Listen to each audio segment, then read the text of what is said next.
Thank you so much, Mel, for hosting us here in the city of Mount Vernon. I want to thank everyone who has come out. We are excited that you are here. We know that you are ready to participate, to engage, lift your voice, and help us envision the future of Mount Vernon together. I just want to give a few acknowledgments of our team here. We have our Commissioner Rouse. We have our Deputy Commissioner Molina, our Associate Commissioner Catherine Maya. We have our grants team, Steve Lawrence and Lauren Pluth. We have our wonderful City Council President, Danielle Brown. We have our Councilman, Ed Poteet. We have our Director of Economic Development, Andrea Hay. We have our Director of Business Development and Compliance with the IDA, Robin Mack. Our Director of Sustainability, Shane Brooks. Our Fire Commissioner, Deborah Norman. We have the CEO of now the Westchester, no longer just the Mount Vernon, but the Westchester Community Health Center, Judith Watson. Thank you for coming out. And it's important because that's a part of our planning of Mount Vernon. We have several of our neighborhood association leads here, and that's important because the comprehensive plan is also about the development and the future strength of our neighborhoods. And so over the past few months, we've engaged in community conversations throughout Mount Vernon, north, south, east, and west. We've done them in English, Spanish, Portuguese, and French Creole. We have done them in person and virtually, and a lot of residents have lifted up their voices and shared their ideas, their hopes, their dreams for the future of Mount Vernon, and we thank them for doing that. Tonight, you will hear back from our consultant, Mud Workshop, as to some of the ideas that have been brought forth so far. And so you'll hear a readout of what we've talked about, but then you'll have an opportunity to go to the different stations and also give your input because this is just the start. We're not finished. We'll have 5 topical areas set up around the room. That covers housing, parks and open space, downtown revitalization, business and economics, as well as transportation and mobility. Again, your input tonight will help shape the recommendations that we're putting forth. The City Council will come forward also and address you, but this is a collaborative effort. And this is not just about rezoning, it's about the health, it's about the economic viability and mobility of Mount Vernon. It is about parks and open space, it is about clean air, it is about what we are creating for our future, as well as the home that we want to be comfortable for our elders.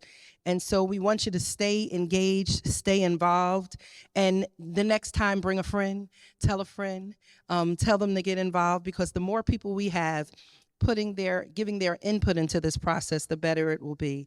And so the last thing, we are looking forward to co-creating solutions to address some of the key challenges and concerns. And we know we have key challenges and concerns, and that's why we're here, to talk about some of those also. We want to make sure we're investing in our aging infrastructure, revamping our outdated zoning codes that's led to kind of haphazard and spot zoning and planning around the city. We want to make sure that our neighborhoods and our downtown and our community flows. Not that we're just kind of doing things as people bring us ideas. We want to make sure that economic development is good, that we're supporting our local businesses, and that the sustainability of our community, right? Because we know that climate change and the environment is changing, and so we have to make sure that we're also building a green infrastructure to lift up Mount Vernon and make sure that we're planning not for just 5 years, but for 20 years in the future. We have our Chief Odendo from the fire department that's just come in. So thank you, Chief Odendo. And you might say, well, what does the fire department have to do with it? Well, as we build taller buildings and larger structures, our fire department has to build, more fires in 20-story buildings potentially. And so police and fire and DPW are all intricate because however we build out our city services have to grow at the same pace to make sure that we are providing comprehensive and up-to-date services. So there we go. We're going to focus on making our roads safer for cycling and biking and walking because we want to make sure that we have safe and complete streets.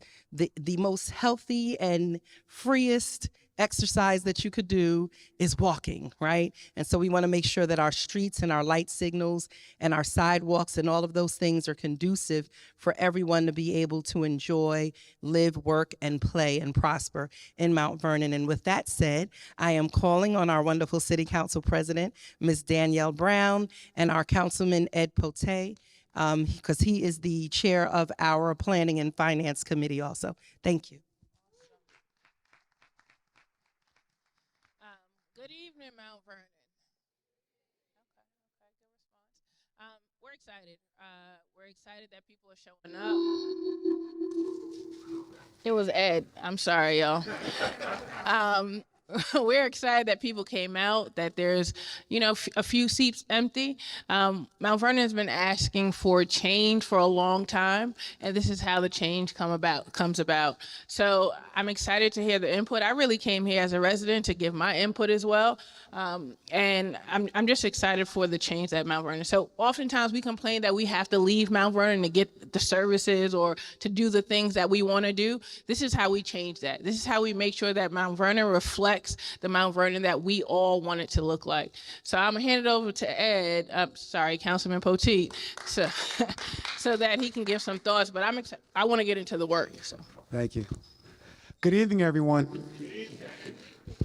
This is the final meeting of the final public meeting of the comp plan where we're taking input in. So I'm so happy you're here. Let me get some energy. Good evening, everyone. There we go. There we go. The first large public meeting, I'm sorry. But we've been having community meetings for quite a while now, but first large public meeting. So I'm in my mid-40s, so I may date myself. Anyone knows the clothing brand FUBU? Right, for us, by us. So before Mayor Sean Passon Howard became mayor and before we became council members, so much of what was happening in our city, especially with development, was for us, by them, right? Where you would have development projects go up, and then we would say, well, how did that happen and why did that happen? And so I'm so happy with this process because this is for us, by us. And so going forward, as development happens and new projects happen in the city, you are now providing that vision for how it happens. So thank you, Madam Mayor, for making this happen. Thank you, Madam Mayor, for making this happen. Thank you, Council President. Thank you for planning, for pulling this off, and I'm so happy to be here. Thank you so much.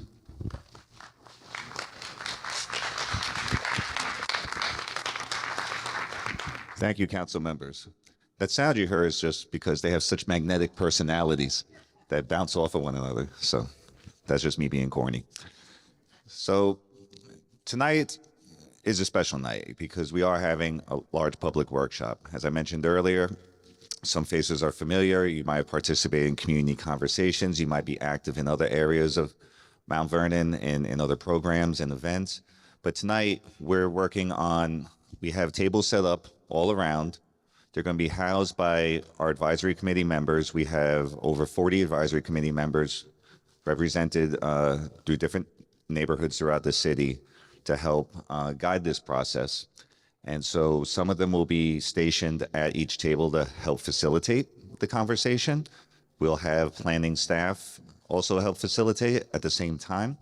But I want to talk a little bit about who else you're meeting tonight. We had mentioned that our consultants, our lead consultant is Metropolitan Urban Design Workshop, led by Shachi Pandey, who are partnering also with Hudson Valley Pattern for Progress, back there, and AKRF, which is who are zoning and environmental consultants. They're working with us. They've been working hard behind the scenes. We touch base with them every couple of weeks. We have conversations in the middle to help put together presentation, do a lot of technological work, to do a lot of the staging work in order to prepare for this comp plan. So we're really excited to have them here to help launch this and help facilitate. There's a couple other folks I just wanted to acknowledge and mention from staff. I think a couple more people come in. First is our Deputy Commissioner of the Assessor's Office, Cranston Johnson, who's also a Mount Vernon resident, our Planning Chief Accountant, Raj Prasad, and our Senior Planner, Will Highland, in the back. So, right now, I'm going to turn it over to Shachi our Chief of when you said Chief, I thought you meant Chief Attendant. And Chief Kristen Breeze Reed. Yes. Sorry. But we're really excited that we're here because, as you know, this is the first comprehensive plan we're doing in 55 years. You know, we're very far along. We're finishing up our first phase, and this is part of our first phase, to focus on the 40-ish block area of downtown, to focus on like the design, the streetscape, and just really what we want to see in terms of how we flow and how we improve how downtown looks, how downtown feels, and what we want to see in a thriving downtown, because downtown brings us all together. We may be a number of different neighborhoods, but everyone wants to see downtown thrive. And to help do that, I'll turn it over to Shachi to talk a little bit about how the public workshop's going to go tonight. And thank you. Thank you, everyone. Thank you, Madam Mayor. Thank you, all the city staff, and thank you, Council Member Poteet and Brown. We're really, really excited to be here today. And before I begin, I want to start with just talking a little bit about what are the objectives of the engagement and outreach that we are going to do today, and what the city staff has been leading over the last 3 months, and we've been helping them in the background, putting together the working sessions with the advisory committee as well as the community conversations. So what we're really here to do today is build shared knowledge about the city's assets and issues. We have some information that we are going to share with you shortly, but I think nobody knows Mount Vernon as well as you do. So that's really one of the biggest things we're here to do today. We want to identify priorities for any future development. What would you like it to be?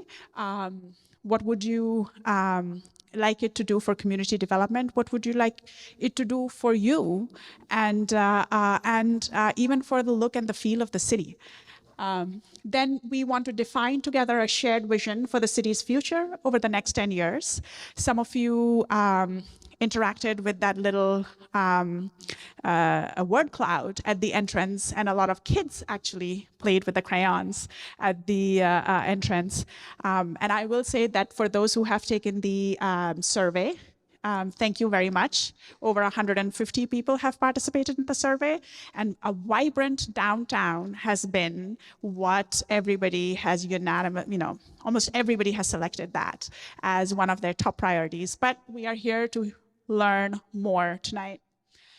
And then lastly, we want to develop an urban design and planning framework for the city's downtown, which is this phase of the project.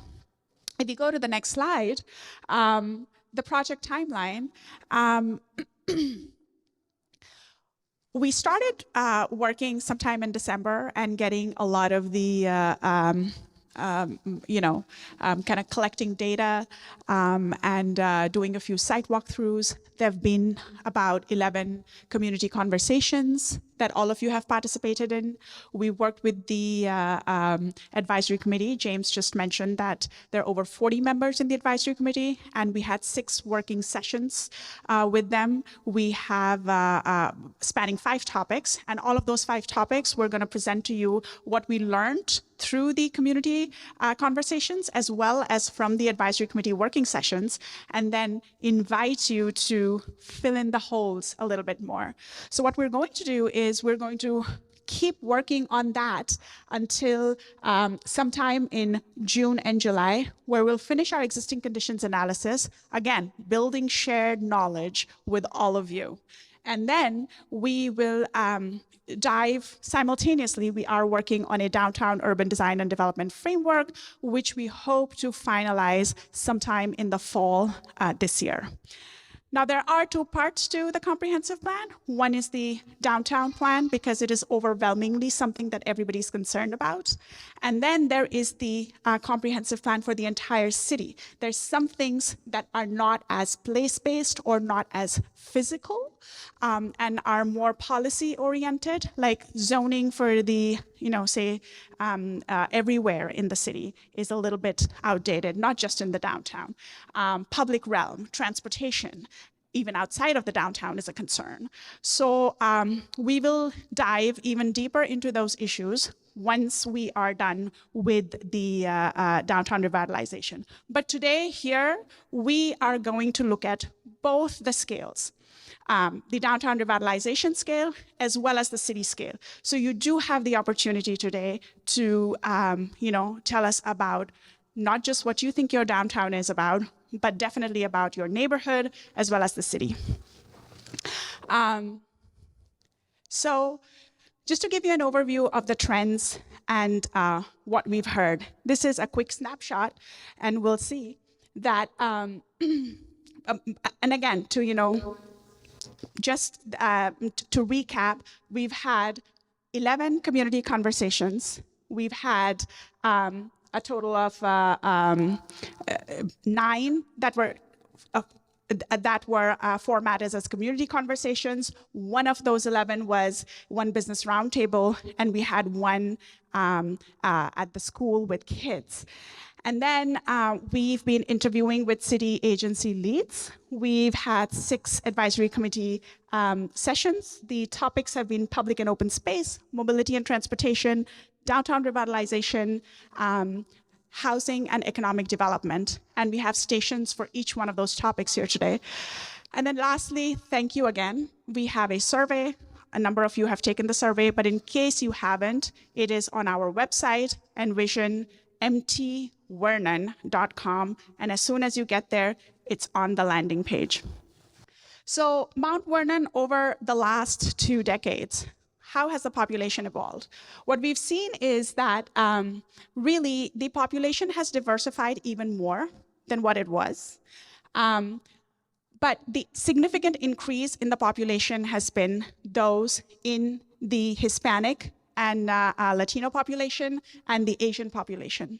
Now, it is, you'll see that the majority of the population are Black and African American alone. That's the race.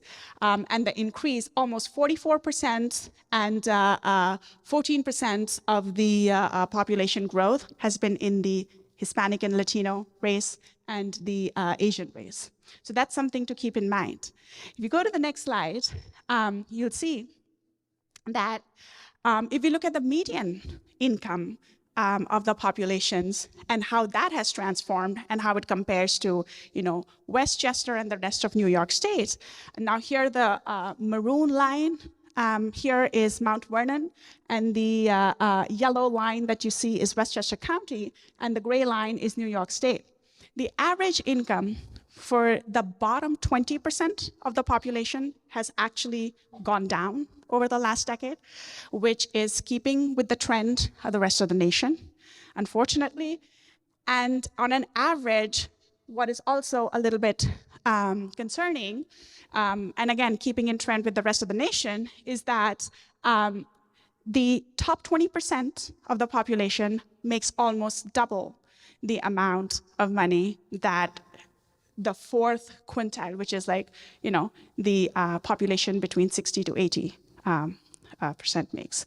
So that is, what that actually says is that in the city of Mount Vernon, our comprehensive plan actually does need to then offer a very wide range of options in jobs, in housing, in amenities, and that is something to consider as we go, thinking about what the city can do.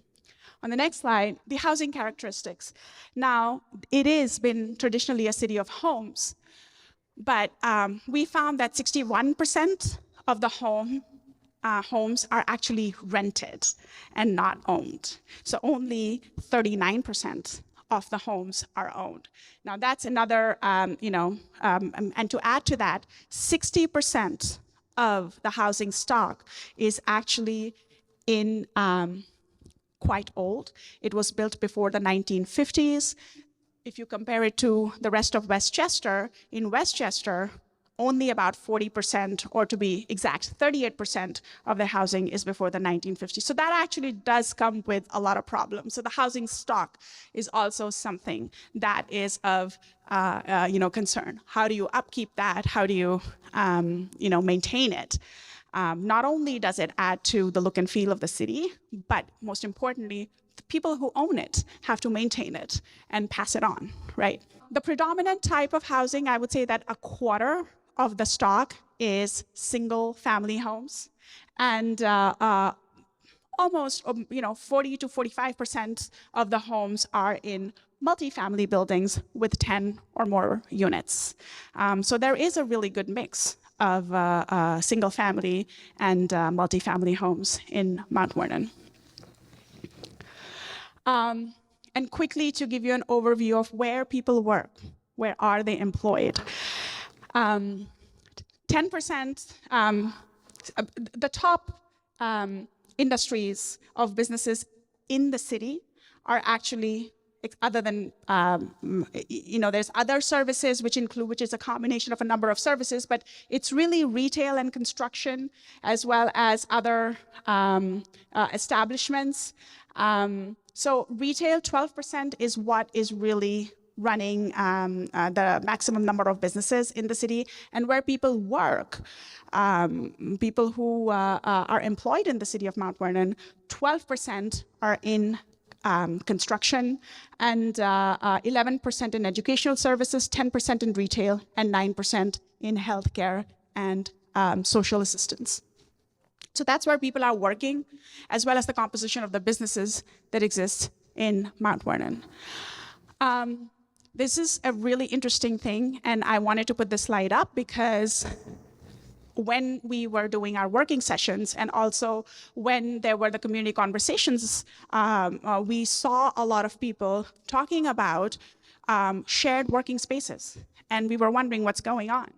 And so you'd see that in 2019, 89% of the labor force in Mount Vernon commuted to a job outside of Mount Vernon.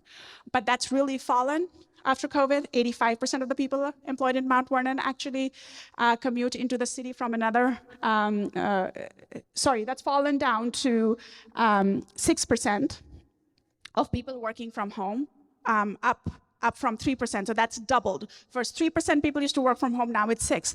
But actually, recent trends are starting to show that it's been growing to 20%. We haven't really put the 20% data over there because it's more of like annual data, and these are 5-year data that are released by the census. But there's a large number of people who are working from home. And this is in keeping in trend with what's happening in the rest of Westchester, as well as in New York City. Going to the next slide. So what we've heard. Now, I want to zip past this because I really want to you're all here tonight, and we want to maximize the time at each station. So this is a very, very high-level synthesis of all of the topics that we've heard from the community conversations and the working sessions with the advisory committee. So if you don't see your specific feedback, please do not be alarmed. We have all the notes. It's just that we couldn't fit everything here, so we've summarized everything as to top 5 priorities and top 5 issues. For parks and open spaces, there is a big concern that there is a lack of greenery in the city, that all of the open spaces are actually mostly paved, and they contribute a lot to the heat island effect. So people want more trees. And having no trees in the downtown actually makes it not a very attractive urban core. They think that the economy and the businesses, the experience of the city isn't really as inviting as it could be. Spaces in and around parks are not very well maintained, and one of the biggest things that actually we saw as well is that these open spaces are disconnected. So if you have to go from one open space to another, you really have to like maybe get into a car, but there's never really, you know, a network of open spaces and retail that could be woven together. So some of those priorities actually respond to those issues, and we'll discuss these in a lot more detail at this table, but I'm going to move on to the next one, which is mobility and transportation. The city, and I'm sure a number of you have expressed this many times, feels disconnected across the tracks, both divided as well as disconnected, and something needs to be done to address that. There are tons of ideas, including potentially development as well as parks around the underutilized lots that are by the Metro-North tracks. There are several underutilized parking lots, and something needs to be done about that in the downtown. Road safety is an issue, and city does not really feel very walkable. People want to be able to, walk and enjoy the street. Even in the downtown, the sidewalks are not wide enough because businesses are spilling over on the sidewalk. I've personally walked quite a bit in the downtown, so I can, totally relate to that. There are limited options for last mile connections. A lot of people working late in the night till 11:55. They come their bus system, but from there, getting home, there's not a lot of options. They have to just walk it. So that is something that they, want to understand. What are other last mile options? How else can we, get home? And not just when we're coming at an hour that is late, but in general. How can we make the use of the transportation system in Mount Vernon, transit system, increase that use?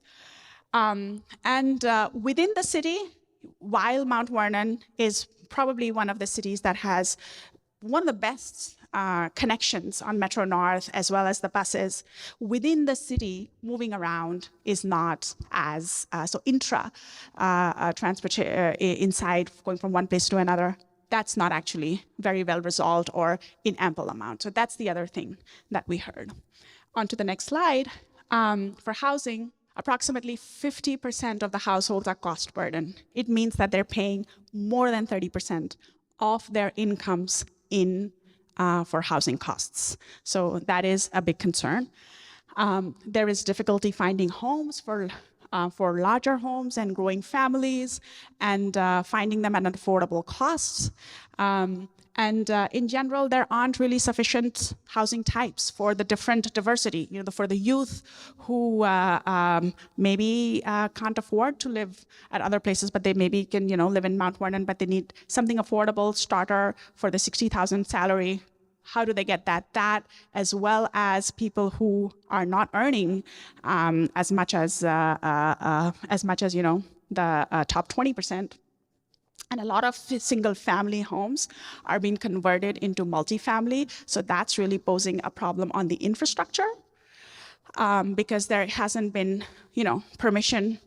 Some of these conversions are kind of ad hoc, not necessarily consulted with the buildings department. And we had a long conversation with the buildings department. So this is, another big concern. Single family into 2 to 3 family homes.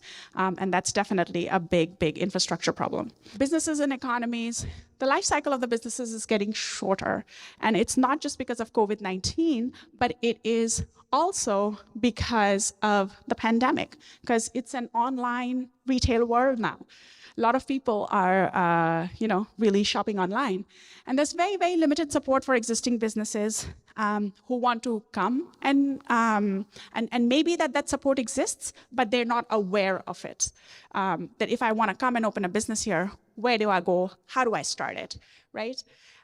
There's a significant increase in the number of people who are working from home. We just saw that, but very limited co-working spaces. So that's something that businesses could also do. So it seems that It's potentially entrepreneurship could be supported in the city of Mount Vernon. At least that's what the data says. But we need to build actively the infrastructure that can then support this entrepreneurship. And broadband connectivity is not necessarily uniform. So that's, again, a part of the infrastructure that we need to address. Downtown revitalization, this is last but not the least, probably the most important. And I totally understand that this is of big concern to all of you. Everybody said they wanted a very, very vibrant downtown.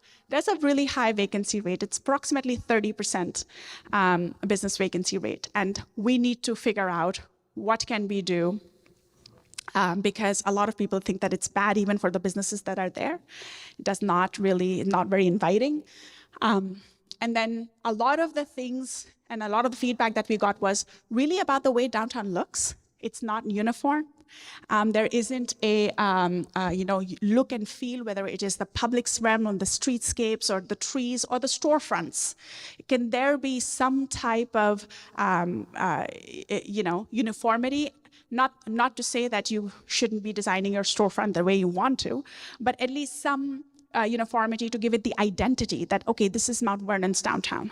Could be through signage, could be through streetscaping, could be through other public realm improvements or lighting. So what are those things? We'd love to hear that from you today. A lot of the buildings are in a state of disrepair. Can we do something to address that and help them, maybe also restore some of the beautiful historic fabric that's there in Mount Vernon and in the downtown area? We spoke about walking and we spoke about overcrowdedness on the sidewalks, so that is a big issue. And one of the things that has come up more on the regulatory front is that downtown doesn't really allow for mixed use. So what mixed use is, you have maybe your retail or a cafe on the ground floor, and then you have an apartment on the upper level. One apartment or two apartments. Now, what that does is that if the owner owns the entire building, right, then maybe 1 unit or 2 units can be revenue generating units for that owner who has a retail space, and he can rent out maybe one housing unit on top and help to upkeep his or her business and retail space. So, think about different, not only does mix of uses actually increase the vibrancy of downtown because people are there and they're there to serve the businesses and go and get your coffee or an artist store right there, but also as an idea to help the owners of these buildings and help them get some revenue in order to upkeep these their businesses. So if we go to the next slide, I think what we want to do is open house and workshop. What we've done is we've taken a lot of that feedback. I hope that that was useful. We've got the summary of what we've heard and all of our consultants. Can all the consultants please raise their hands? Helen, you too, really high. So these are all the consultants. You'll find all of us at the table or working around with you. And we are very, very lucky that our advisory committee is also participating with us in conducting these workshops today. Can I please request our advisory committee facilitators to raise their hands and give them all a big round of applause? Thank you so much. And we have our lovely city staff who will also be at these tables. So what I want to invite you to do now is, please, if you've had your dinner, please take a walk and interact with the boards. Each of these boards have an exercise for you, whether it is to draw something or to mark a location that you would like to see improved, or have a conversation with the facilitators who are standing behind these tables and give them additional feedback that maybe we missed out on. So with that, I want to just open it up, and let's do this for about 35, 40 minutes, and then come back to discuss what we heard from each other.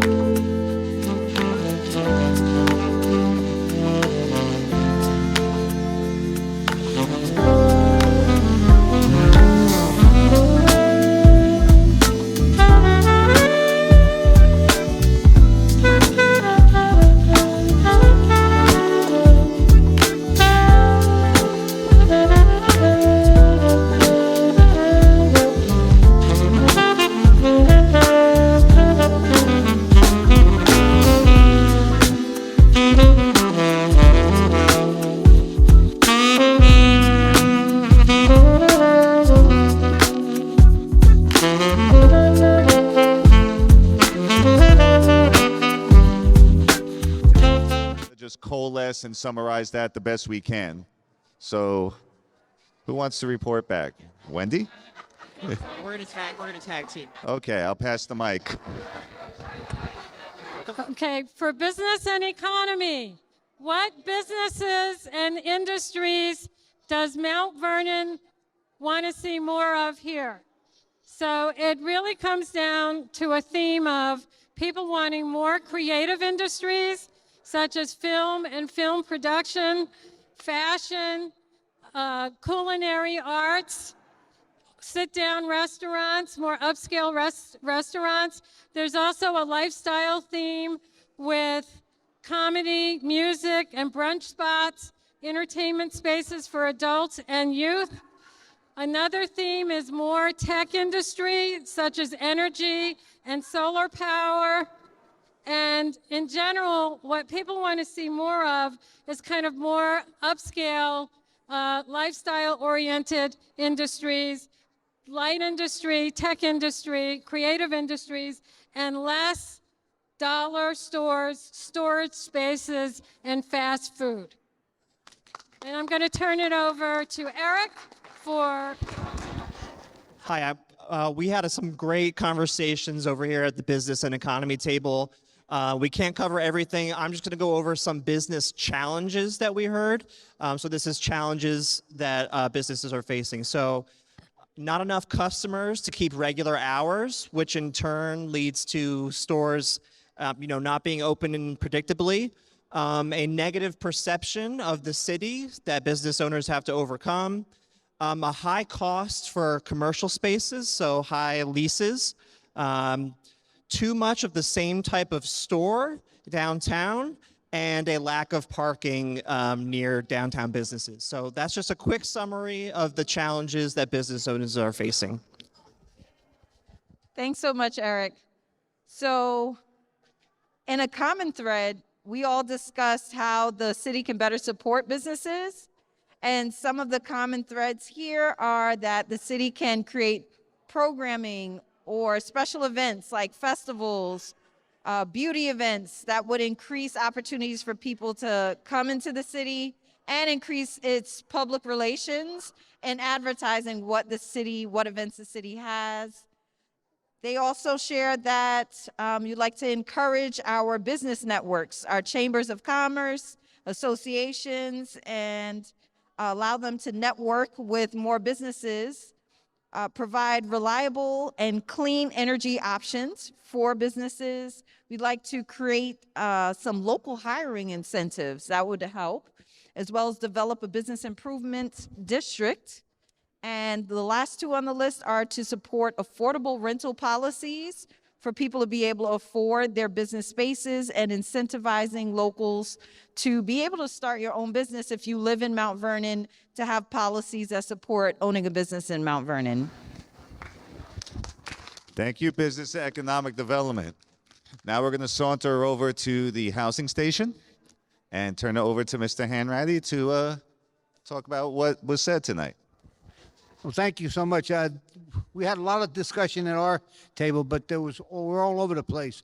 We talked about definitely there's a strong need for additional housing in Mount Vernon. People talked about what we heard before, for some of the neighboring communities having housing above the businesses. We really should have that in Mount Vernon too. We know Fourth Avenue is really that conducive to developing that kind of housing. We have to do a lot of infrastructure work. There's a question of overcrowding throughout the city. There's a question of need for different incentivize possible landlords to build more housing. I mean, one thing about Mount Vernon, we're like 99 point something % developed. So we have this lack of developable land. So we have to build up on top of, existing structures. And then there's also the transit-oriented development around the train station. That's one possibility of really making a big impact. People talked about the property tax being too high. That was a regular response there. We should be having more home ownership programs. I run Mount Vernon United Tenants. We periodically do first-time homebuyer workshops, and it seemed there was a real demand for that. We're working with Chase Bank. We're going to do some more of those on a regular basis, both first-time homebuyer workshops and financial literacy workshops. There was a demand for both of those things. Anything else? Sure. All right, thank you. So there was an idea that Mount Vernon should develop an identity, the type of housing that we want to be known for. There were suggestions for townhouses. There was also comments about housing overcrowding in terms of having a unit that has too many tenants. And also there was a strong conversation around preserving homes. Some folks said that maybe high rises are not the answer. And there was a conversation about the city departments processing permits faster so that residents can conduct their renovations according to code. And just overall, a lot of they feel that a lot of the property taxes, there's a burden on homeowners, so they want to see retail development to alleviate some of that. Thank you, housing. So we're going to move over. We're almost halfway through the tables to mobility and transportation. Hand over to Amelia from Bronx River Alliance. Thank you. Hi, everybody. Good evening. I have to say that being here at the transportation table made me feel understood. There were moments where other residents noticed something that I've always noticed. It's like, so you hate that intersection too. I'm not alone. This was very validating. The common thread that we heard from community members was there are problems with visibility in Mount Vernon. And that is visibility on behalf of the pedestrians being seen by drivers and on drivers being able to see pedestrians. There's a disconnect there that needs to be addressed in the new plan. So we're seeing that there are multiple areas and scenarios where there is a lack of visibility. So some examples include there are extremely dim traffic lights.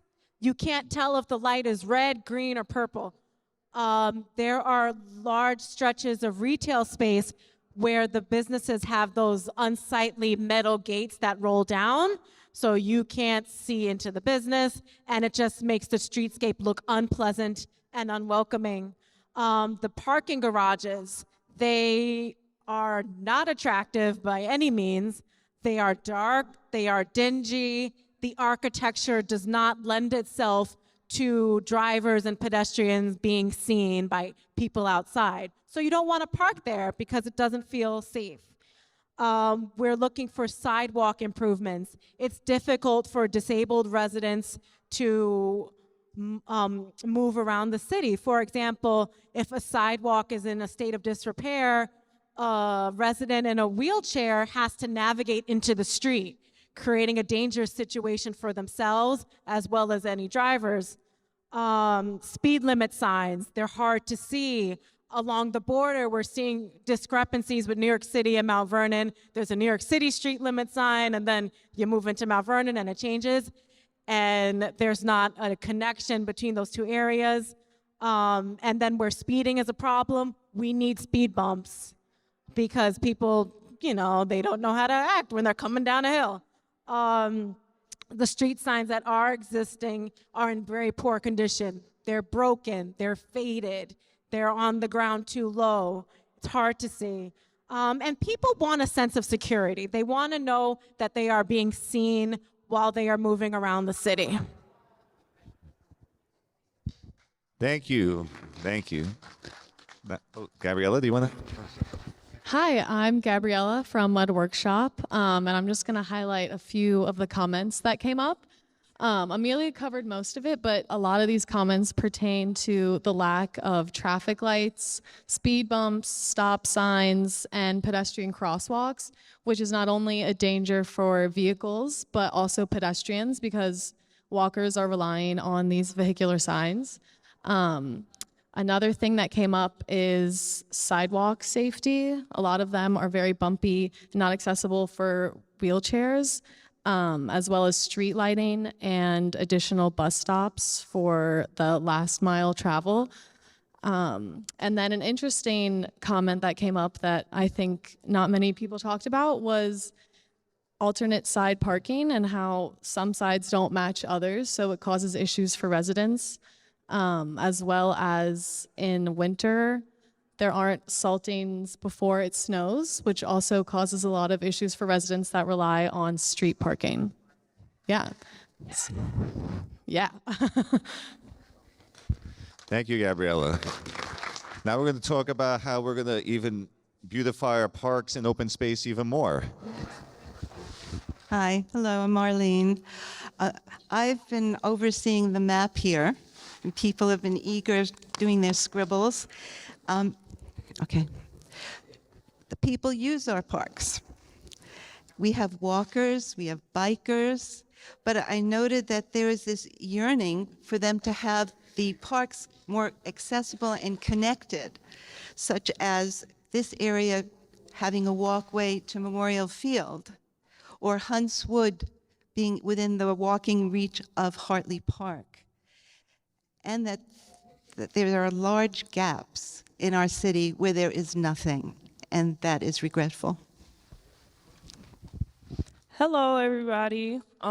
So we also had another section where people were able to come voice their concerns about the parks and open spaces or the lack thereof within the city. So some of the things that we heard from the community is that people didn't know that they can utilize the school grounds, but after hours. So a lot of people think that there aren't any parks, there aren't any spaces to bring their kids to, but as long as the schools are closed, you can bring your children there, whether it be during the week or on the weekend. People said that they needed more bilingual signage throughout the city, so that way people would know where they can go, what they can do, where things are located. There also needs to be more elderly access throughout the city, like public bathrooms and better public safety as well, possibly putting in more cameras throughout the city. Some people felt that some of the better parks or safer parks that they can visit was Hartley Park because there is light at nighttime. The safety is a little bit more profound there. The streets are brighter near the park, and Wilson Woods because there are lights over there. The only thing about Wilson Woods that a lot of people talked about are the roads to get there. They can be very dark. It's kind of bumpy in certain areas depending on which way you're coming to get into Wilson Woods, so that's kind of an issue for some people.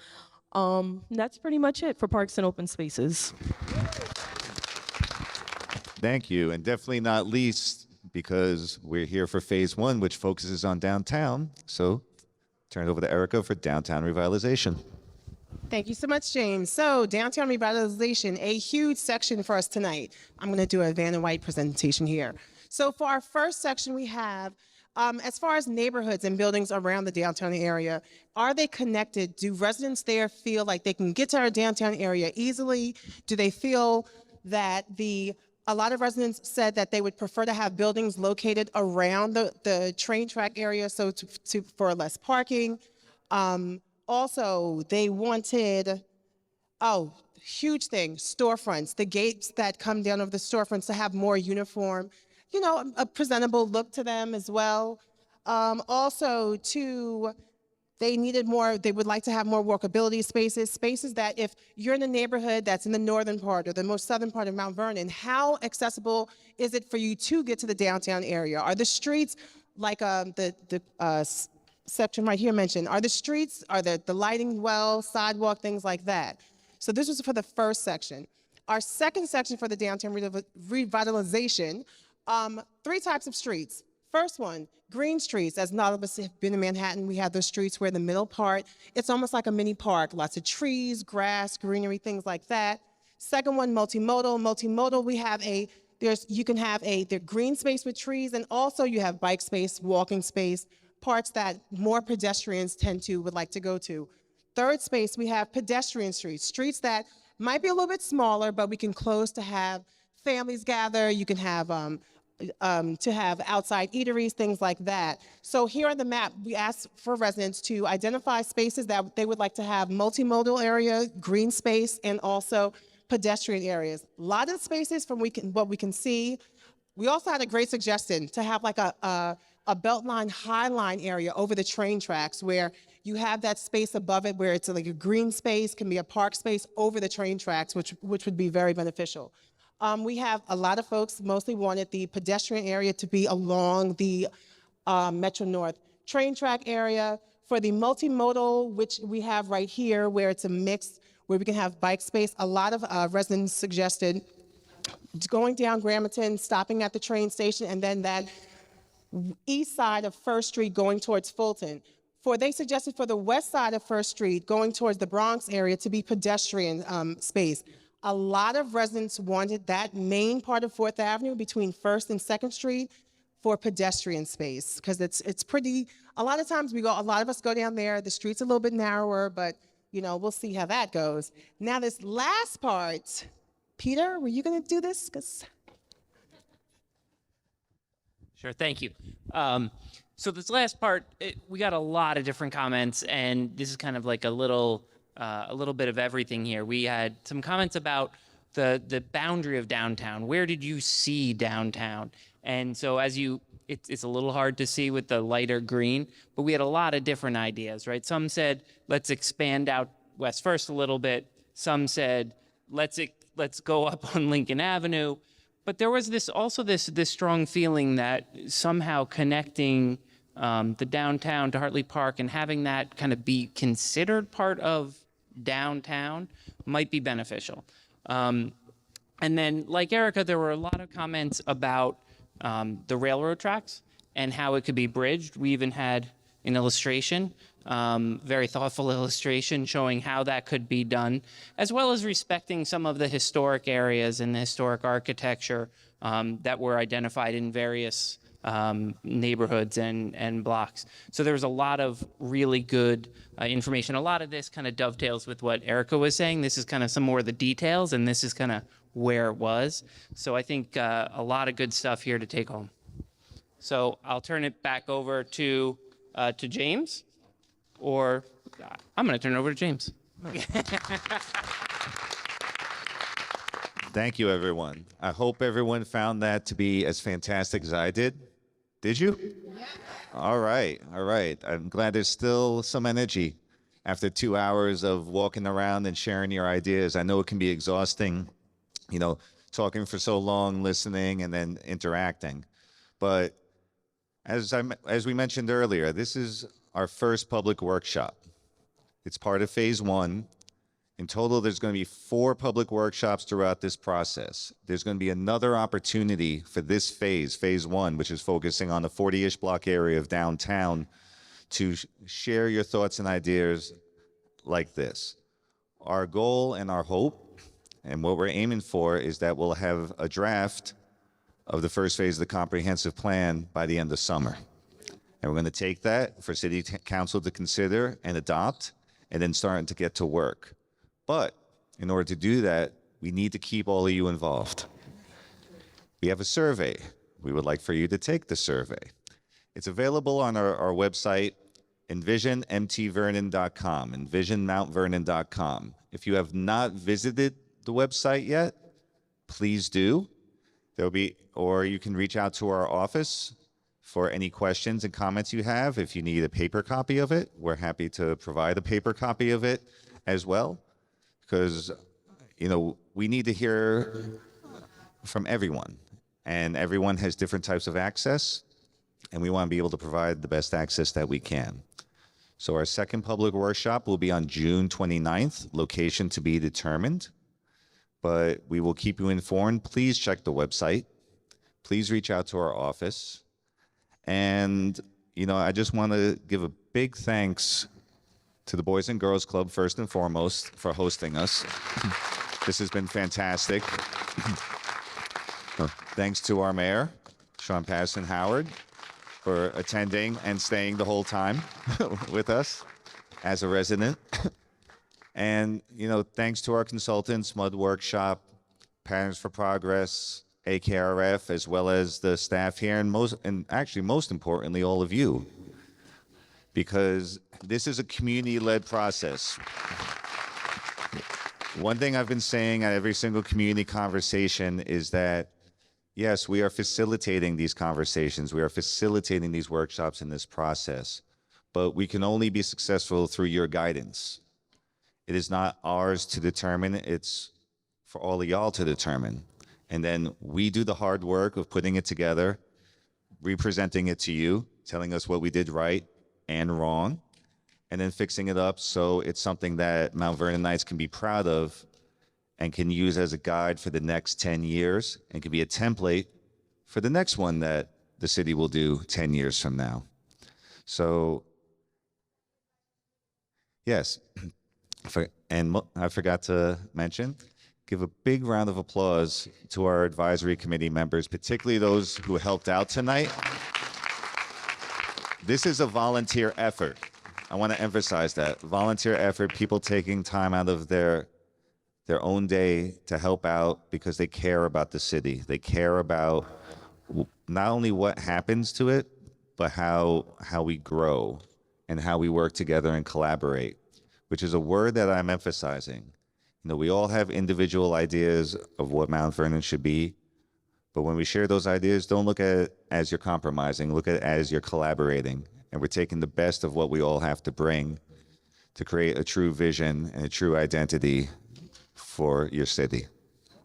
So again, thank you to all of you. I don't know if Madam Mayor would like to say something.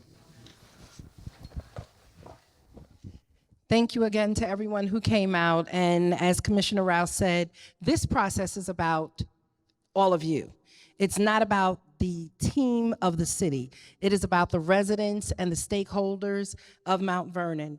And so whether you have a PTA group or a Girl or a Boy Scout troop, whether you're a part of a faith-based organization, a neighborhood association, whether you have friends who you go to restaurants and surrounding communities with, and you say to yourself all the time, I want to do that in Mount Vernon, whether you're one of us that spends over $465 million of Mount Vernon residents' money in surrounding retail and entertainment areas, and we want to be able to keep that money in Mount Vernon, have your friends come, right? Because each person that we add and each organization that we add, and as much as we lift up our collective voices, that becomes a force multiplier, right? And it allows us to get things done. This plan is going to be as vibrant as those of us who participate in it. Right? We go shopping other places. When our families come to town, we have to house them in other places, especially if they're staying more than 2 nights and gonna get on your nerves. You know, you wanna find them a nice hotel. And we don't have things like that in Mount Vernon. And we want to have those, but we need to know where can we place them. We can have nice boutique shops. New Rochelle was not New Rochelle 10, 15 years ago. I remember we went and hung out in New Rochelle. They had the movie theaters, they had all of those great things, and then it became a ghost town. And then they've revitalized it. White Plains was not what White Plains was now 15 years ago, right? It just was not. And even Yonkers, I went over there, and while I ran one of the anchor businesses in downtown Yonkers 10 years ago, Getty Square and downtown Yonkers did not look like it looks now, right? And so as long as we stay together and we work together and we plan, right? We don't want this to happen by happenstance, and we don't want the revitalization of our community or the transformation of our community to happen without us. Like we said, nothing about us without us, for us, by us, right? And so we need your voices. We need you to bring friends out, share information on your social media, and make sure that we get as many voices as we can in the rooms as we have meetings throughout the city over the next few months to make sure that everyone has had an opportunity. We want to take our frustration and our complaints and turn them into being strategic and intentional and involved and enlightened and educated and empowered about the transformation of our community, right? So thank you all again for coming. Thank you for all who are participating in various ways and supporting these efforts. And we look forward to not only seeing you at another one of these meetings, but faces that we've never seen before. Each time we see new faces, we know that we're doing the right thing and we're continuing to expand the boundaries of those who are participating. So thank you so much, everyone, and have a great night. And also, if you are not registered, go to CMVNY, CMV, City Mount Vernon, New York.com, right? And register for our email blasts, because you'll hear more of what's happening in the city. We're coming up with more events in Memorial Field. Our Summer Breeze concert series will be coming. But people are saying we want music and arts in downtown. When we have it, we want the place to be packed, because then that allows us to draw bigger artists, more sponsors, and we're able to do great things. I like to go to New Rochelle and Yonkers and Manhattan and Brooklyn for food fests and music fests, but I really want to see people from Brooklyn and Yonkers and White Plains and New Jersey come to Mount Vernon so that they could be energized by the vibrancy of our community and spend their money here as well, okay? So thank you, everyone, and have a good night. So as we wrap up, I forgot to thank our council members, those who showed up, Councilmember Brown, Thompson, and Poteet. Appreciate your confidence in us and your energy. And talking about eating, I think we still have some food left. So please take some sandwiches, a little bit of salad, even some macaroni salad home to your family, or have it for lunch tomorrow. And if you have not signed in, if you participated and sign in, please sign in. We want to be able to reach out to you to tell you keep you up to date about all the wonderful work we're doing for the comprehensive plan. And one more thing from Madam Mayor. And I just have to give a special shout out to the young professionals of Mount Vernon. I really want to do that, right? Because any community and any organization needs our young people and our young professionals to continue to thrive. And I met a dynamic group of young people about 4 years ago, and they gave me the hardest cottage party that I've ever had. And they said, look, we're making living wages, and some of us are making six figures, and we want to be able to buy houses and raise our families in Mount Vernon, but we need to see us and what we need to stay here in Mount Vernon here. And so they kind of banded together. And so even go and check out their page, Young Professionals of Mount Vernon. And if you know young people who are in any industry, I mean, we have doctors, we have lawyers, we have real estate brokers, we have teachers, we have admins, people of all walks of life. We have a lot of great young people here in Mount Vernon. And we know in our churches, when everyone is on Social Security, then the churches start to decline. In Mount Vernon, I'm 55, and so in a few years, I'm going to be part of that Social Security. And if we are not keeping our 40s, our 30s, and our 20s in here, then our community will surely die. It will die. And so we have to make sure that we are engaging our young professionals in a very purposeful way so that they can see themselves reflected in the community and that they can bring more into the community, because that's how our community is going to continue to grow and thrive. So thank you so much for coming out. Thank you, everyone. Have an excellent evening, and we'll see you on June 29th. And don't forget to fill out the survey.